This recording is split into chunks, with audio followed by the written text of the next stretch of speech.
How does it feel if I tell you that the US national debt is $40 trillion? What's your intuitive sense of that number? How does it feel? Well, if you are a true finance nerd, you might feel that that's wrong, that the actual number is lower than that. And you'd be right. So I'd say, okay, it's not $40 trillion. Let's say instead I tell you that the number is $20 trillion, just $20 trillion, half of that number, 20 trillion. How does that feel? Does that feel much different intuitively in terms of, big number, small number? So if you're a true finance nerd, you'd say, well, that's too low. It's actually $27 trillion right now here in February 2021. Okay, so we land on the right number. So $27 trillion. What's your intuitive sense of that? Does that feel any different than 40 trillion or 20 trillion? To me, all of those numbers seem so fantastically big. I have no intuitive sense of those numbers. They don't mean much to me. And when I hear on the news that the debt is at some number like that, it just kind of passes right over me. I don't have any real emotional reaction to it other than that seems very big.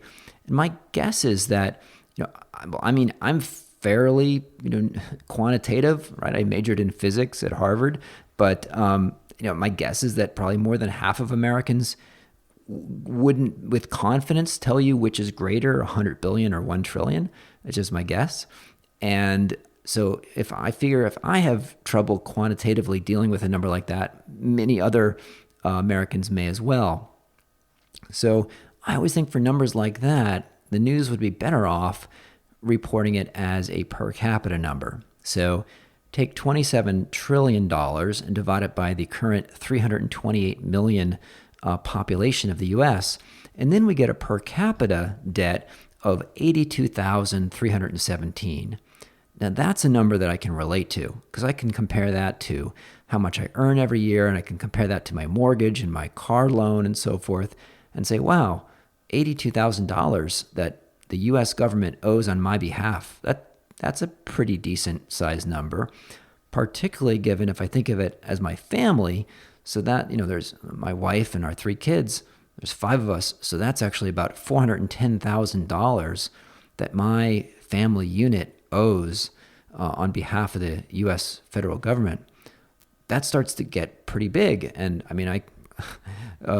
particularly, for my family, and, we're probably above the, not probably, but we're above the U.S. median income. So I'm thinking, wow, that's a pretty big number, well above the average U.S. median income or wealth even. So putting that number in context, for me, helps make it much more relatable. So I would get much more concerned if you told me that, my family owes $410,000 personally on behalf of the U.S. government than just if you throw out a number like 27 trillion. The same way, if you tell me that the deficit in a given year is $1 trillion, that doesn't mean much. But if you say, hey, that's $3,000 per person or $15,000 for your family that the U.S. government had to borrow in this current year to pay for expenses, it starts being much more meaningful. So I guess the lesson of this is to think carefully about the units that you use as a consultant when you're setting up key performance indicators. It seems like a minor switch, but it can make it much more meaningful to the executives and other team members that will be using those. So if you're thinking about a production line, are you talking about units produced per month, which might be hard for a given hourly worker to relate to, or number of units produced on the line per hour, which might seem much more relatable.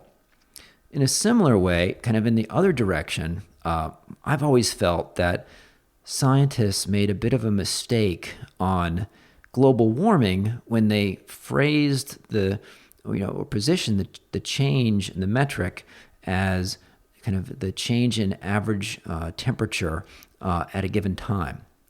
Right, so we hear about whether it's going to be a 1 degree rise in temperature or a 1.5 degree rise or a 2 degree rise.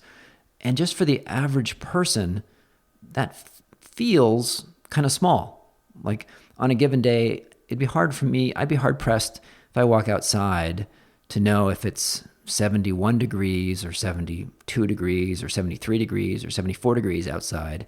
Those all feel pretty similar. So it seems like there's a lot of noise about a very small change in temperature. I mean, whether it's 42 degrees outside Fahrenheit or 44 degrees outside Fahrenheit, it's still pretty chilly, 2 degrees different. What's the difference? Now, on the NASA website, they even kind of acknowledge the fact that that seems small. And they say, here's some text I'll just read there. A 1 degree global change is significant because it takes a vast amount of heat to warm up all the ocean's atmosphere and land by that much. In the past, a 1 to 2 degree drop was all it took to plunge the Earth into the Little Ice Age.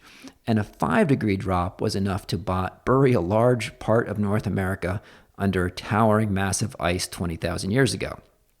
So those examples help begin to convincing me intellectually that a 2 degree change is a pretty big deal. But still, it just intuitively, it doesn't feel that way. I think that if the scientists had talked about annual degree days, that it would have been far more intuitive and emotional for a lot of people. So instead of saying a 1 degree average rise, if they had said, well, it's an extra 365 degree days, that starts feeling like, even though it's actually not quite accurate in what's happening in reality, it feels like, wow, 365, that's the temperature of my oven. Or if they had said a 2 degree rise, and instead of phrasing it that way, said, oh, it's 720 degree days per year. I mean, we do talk about annual rainfall in inches per year, so why not talk about changes of temperature in degree days? And a number like 720 or 365 seems much bigger and scarier than a 1 or 1.5 or 2 degree rise in temperature. So, again, the lesson is, think about the units you're using and use those strategically to make the case of getting people emotionally involved in the change that you're trying to create in the clients that you serve. So thanks for listening to this episode of Unleashed. If you visit umbrex.com/unleashed, you can sign up for our weekly email, in which I'll tell you about all the episodes we had in the most recent week. And if you'd like to leave a 5-star review on iTunes, that would be much appreciated. It helps people discover the show. And you can email me, Will Bachman, at unleashed@umbrex.com. Thanks for listening.